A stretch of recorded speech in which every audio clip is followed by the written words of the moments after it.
Hey guys, this is Brian Rosner, and this is video number 1 of a series, hopefully, I guess I'm going to be doing on building my own custom truck camper like what Erik Johnson has done.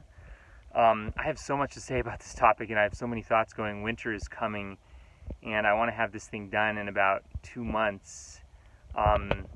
We live in this house here, and while the house is plenty good for me to be spending time in the daytime, I just don't feel like sleeping in it. I don't feel like it's really a great sleeping environment for me. So I've been sleeping in the back of my truck here that you can see. I've made quite a few videos on this, and it actually works great. It's going to get a little bit cold here. I could just throw up some insulation around the walls, but there's a couple problems with the truck camper like this. Number one, you can't take it off. So when you drive into town, your stuff is banging around, and if you go by any toxins, you will be bringing your bed in your bedroom with you. So I want to build something like a truck camper that can be dismounted. Oh, I'm getting overwhelmed at this. I have no idea how to do this, but I did find a metal shop about an hour drive from here that will help me make this. It's about more like an hour and a half drive. And the other problem is that in the winter time, if I want to spend more time out here, it's just too small. There's not really anywhere to sit in my truck. And the third problem is a little trickier because this is all metal. It's a metal truck bed and then an aluminum cap. I do get a little bit of EMF symptoms when I'm working on my devices inside, and I would like to be able to work on my laptop and my phone. It's not terrible, but I may try to build something with sort of a modular wall system where I can use fiberglass walls, just so it's a little bit less metal. I'm going to build this thing extremely functional. Like it's not going to have any utilities, because I have a family of 5 and we can't all fit in the back of the truck, so we're always going to be near a place with a bathroom and a kitchen. You know, I'm not. This is not going to be a standalone unit with all of the utilities that are needed. It might have a fan. I will have some power in there, so because I'll usually also be by power because I'll be with my family. It's more just like a bedroom, like an office / bedroom / modular space. I think this is going to solve so many problems for me, you guys, and it's basically like what Erik Johnson has said, that it really solves all of his problems too, having his custom camper. I'm really going to follow part of the Erik Johnson model. He used an aluminum skin, an aluminum side, and then he just sort of press fit foam foam panel, the EPS that you get at Home Depot in. So the whole wall system is ridiculously simple. It's just a metal, outside wall, not even wall, just a metal skin, and then press fit foam inside, and that way you can just pop everything out and inspect it if you need to. It's just so elegant and simple. That's exactly what I'm going to do, and he's done that for 15 years, and it's worked for him. There's just so many advantages of this project. I just can't even begin to talk about them all. I mean, the goal will be that I have a movable, modular, easy to work on. I mean, since I'm going to design and engineer and build this thing from the ground up with the help of a metal shop, of course, I'm going to know how it all works. I'm going to be able to fix it. I'm going to be able to replace parts if I want. Simple. Some other advantages of this, I'm going to walk you guys over to our RV. This is the RV that we've been living in for the last 3 years. Actually, we've lived in 3 different RVs because they keep getting moldy. You guys can watch my other videos on that. That's another topic. But number one, with my truck camper, I'll be able to have a smaller RV in case we want to do family trips, because I won't need to sleep in there. So it'll downsize our towing. It'll downsize the expense of replacing this RV. If this RV gets a little bit moldy, my family is not as reactive to mold as me, although they are a little bit, but if the RV is a little bit moldy, I won't have to be trading them in as much because it won't be my safe sleeping space. So I'll have my safe sleeping space. With my truck, I will be able to have the truck camper and the RV at the same time. I have a Dodge Ram 2500 3/4 ton truck, so it's a pretty beefy truck, but it certainly isn't, a dually or anything. And I plan to build my truck camper, extremely lightweight. I don't think it's going to weigh more than 500 pounds maybe. I mean, that's the goal, 500 or 600 pounds. And then I'm not going to really have much stuff in it because, I'm going to be with my family. So either in a house or in an RV, we'll be able to keep, more of my belongings and food and things like that. So I'm never going to have to completely load down because, when you do a truck capacity is much, much higher for towing than it is for loading things onto your truck. So the camper that sits on your truck, all of those wheels of the truck have to bear the weight. Whereas when you tow something, like I'll give you an example, my truck has a payload capacity, that's how much you can put on it, of about 2,000 pounds, which is pretty low. I wish I would have got the 3,500 truck, but oh well. But it has a towing capacity of 15,000 pounds. So I'll be able to load the heck out of the RV with personal belongings and stuff if we go anywhere. And the camper on my truck will just be like a bare bones bedroom. I mean, that's really all we need, I think, is a safe sleeping space, a safe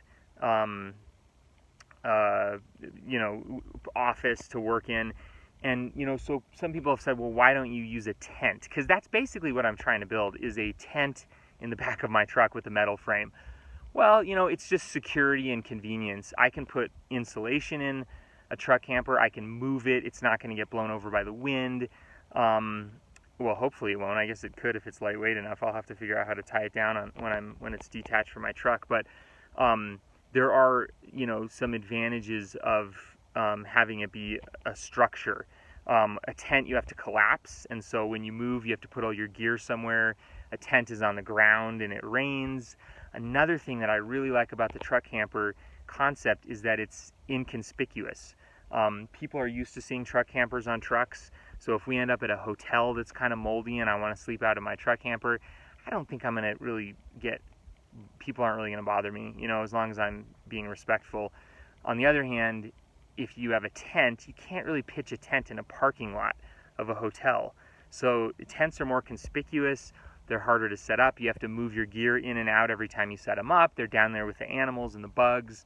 They don't withstand wind. They can't be insulated as well. So it's kind of like a tent with a frame that fits in my truck. I really think, the more I think about what Erik has done, I think it's just absolutely the smartest thing. So that's going to be the plan. I am going to have a metal shop fabricate the truck camper for me. This is going to be a total experiment. I'm not even going to do a cab over style. Most of these truck campers, they go over the cab. I'm just going to do one that fits in my bed, so all the angles and lines are simple. I might regret that later, but because this is an experiment, I want to keep it small. It's easier to insulate if it's small. I need less foam. It's easier to inspect. And the fact is that I'm always going to be with my family.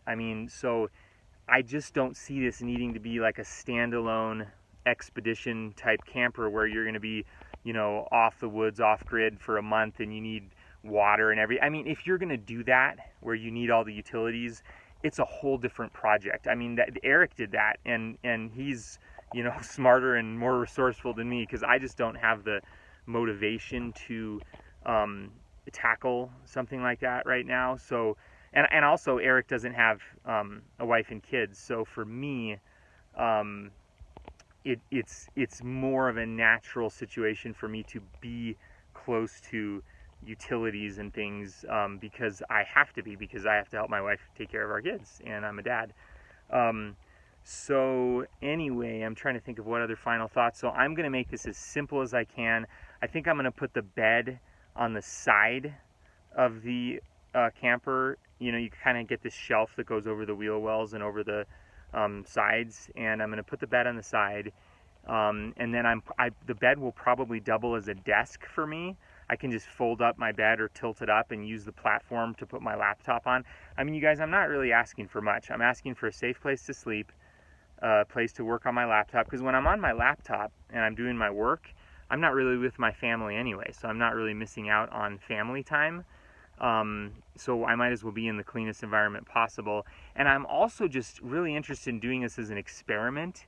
The cost to fabricate this, I've been looking at custom truck campers, and they're $20,000 to $50,000.